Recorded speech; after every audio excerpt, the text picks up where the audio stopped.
Welcome to a quick dive into the smart hand rig for Avastar. In this video, I'll guide you through its features and setup, and show you how hand animation becomes not only easier, but almost suspiciously intuitive. Alright, let's jump right in. First, we'll bring the Avastar model into the scene. Now, this charming beauty is nothing but a faithful replica of the classic Second Life default avatar, complete with all its quirks. You may think of early 2000s video games, heavily optimized and proud of it. Now, while the mesh itself may not win any awards for elegance, that won't stop us from unlocking the full potential of the real star of this video, the Avastar rig. Right, folks, let's embark on this thrilling journey into the world of hand animation, shall we? Now, I know what you're thinking, hand animation. How riveting. But bear with me, because we're about to make it as exciting as a roller coaster ride through an art gallery. We'll kick off with something simple, the left hand in its rest pose.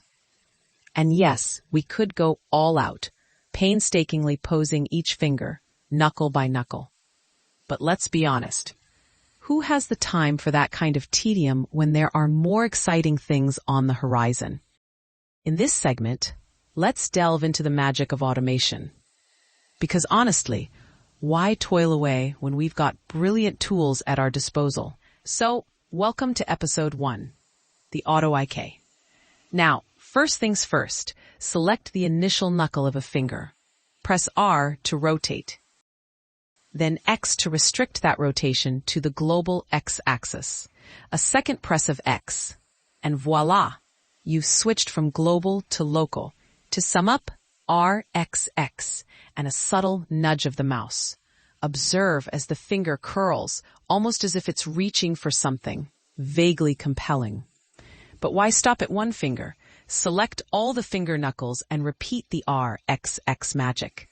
Now the whole hand executes a rather convincing grab. No effort, no melodrama. Well, yes, that's nice, but let's face it. This feature has been part of Avastar since, well, the dawn of time. But now we've got new tricks up our sleeve. Ready for episode 2? The hand spread. Open the vertical rigging tab and find the Smart Finger Rig panel.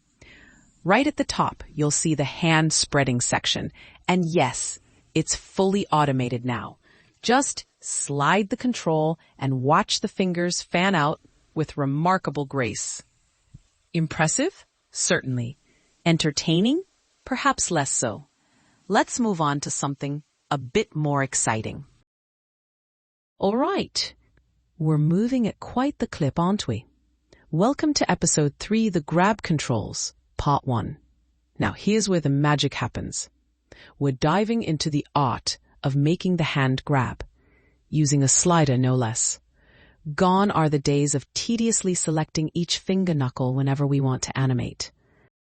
Now, with a simple slide, we can master the hand grab.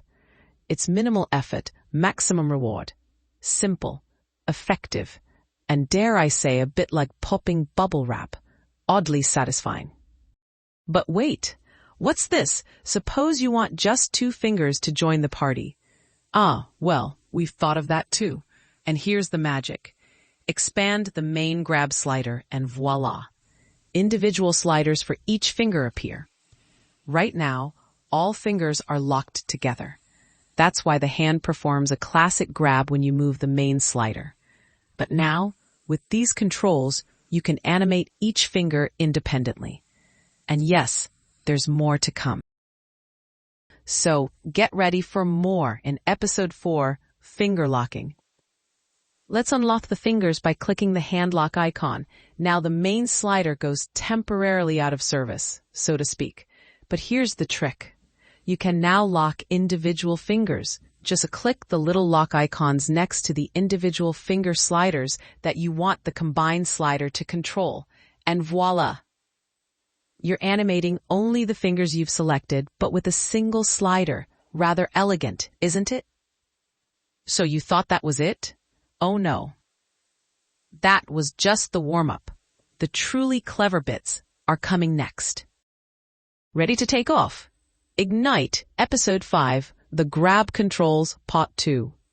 Now what's this button labeled Grab Controls? Let's click it and find out. Ah! Suddenly we've got little yellow spheres floating mysteriously around the hand. These are the grab control bones. In simple terms, they act like magnets for the finger bones, drawing them in when the grab controls are enabled. At the moment, they're just visible, politely waiting. So go ahead, enable them. Let the attraction begin. If you were paying attention, and of course you were, you may have noticed the sliders quietly changed labels from curl sliders to grab sliders. Now here's where things get intriguing. When you move a grab slider, the fingers reach out toward their assigned targets. Yes, those same yellow balls I mentioned earlier. And here's where it gets interesting. You can select those targets and move them around. Watch how the fingers obediently follow. Let's try a quick little test. Select all the grab control bones, move them downward, then nudge them inward just a bit. And there it is. The hand now looks like it's actually grabbing something. Now, isn't that cool, no? Right. Let's keep the momentum going. So, let's give our model something to grab. How about a golden ball, just for a bit of flair? Woot, there it is, the magic of video cuts. Now, just for educational purposes, let's start over from the rest pose. We'll do that by setting the grab slider back to 0. That gives me the perfect opportunity to show you a little trick. You may remember the grab control bones are positioned relative to the wrist, but they're not exactly house-trained.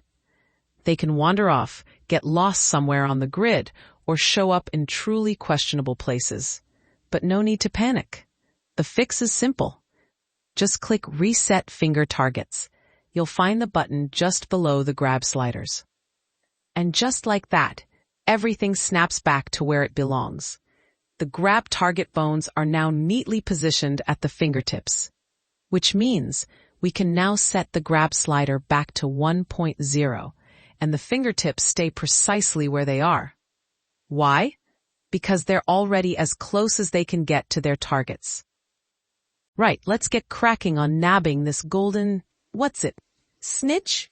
No, scratch that. Golden ball. That's the ticket. I do need to ease up on my Harry Potter marathons. Things are starting to get a bit too magical up there, if you catch my drift. Anyway, back to the task at hand. We're aiming for precision here, not Quidditch glory. As I showed you earlier, the magic begins when you start moving those grab control bones toward their final destination, the surface of our gleaming golden ball. So, let's select the yellow grab controllers, move them roughly into place, and then fine-tune the final positions for the fingertips.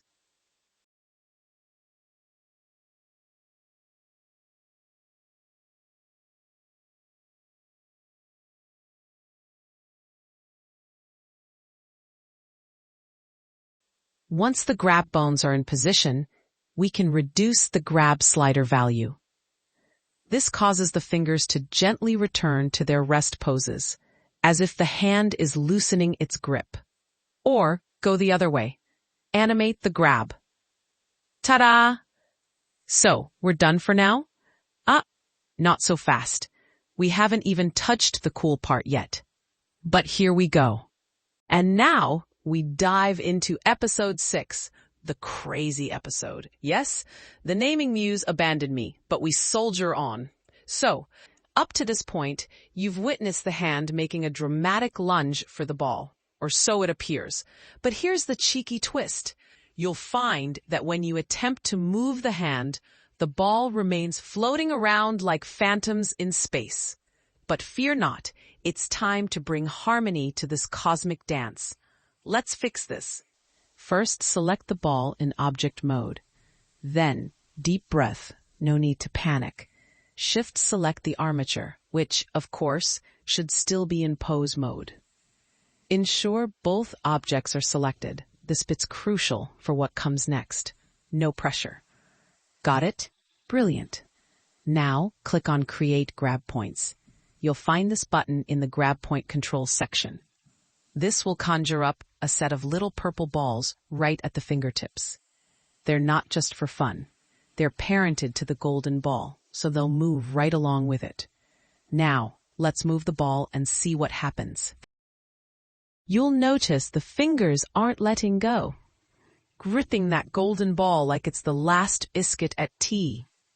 That's because the purple balls now act as attractors for the grab bones. Technically, we've got two forces at play, the grab points pulling on the grab bones and the grab bones pulling on the fingertips. It's a bit of a tug of war, with the poor grab bones caught squarely in the middle. But here's the twist. The force pulling the grab bones toward the grab points is rather strong. In fact, it's so strong, they stay loyal to their attractors, no matter where the fingers wander. So let's run one last experiment.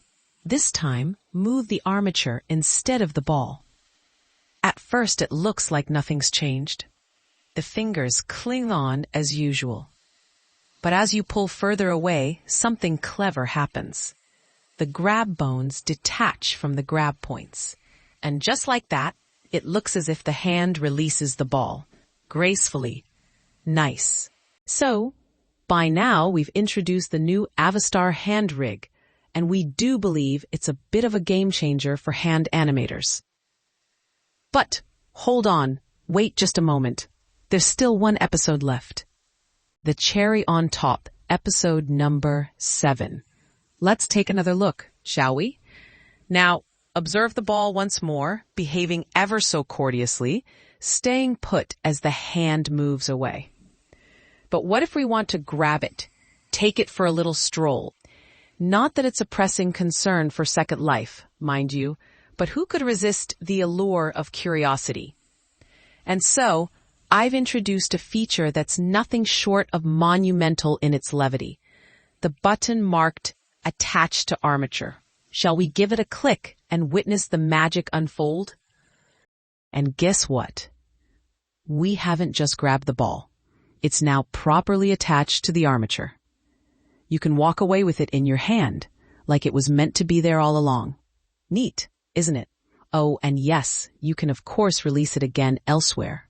We're not that clingy. And now I've truly reached the end of this tutorial. I hope you're just as excited about this new Avastar feature as I am.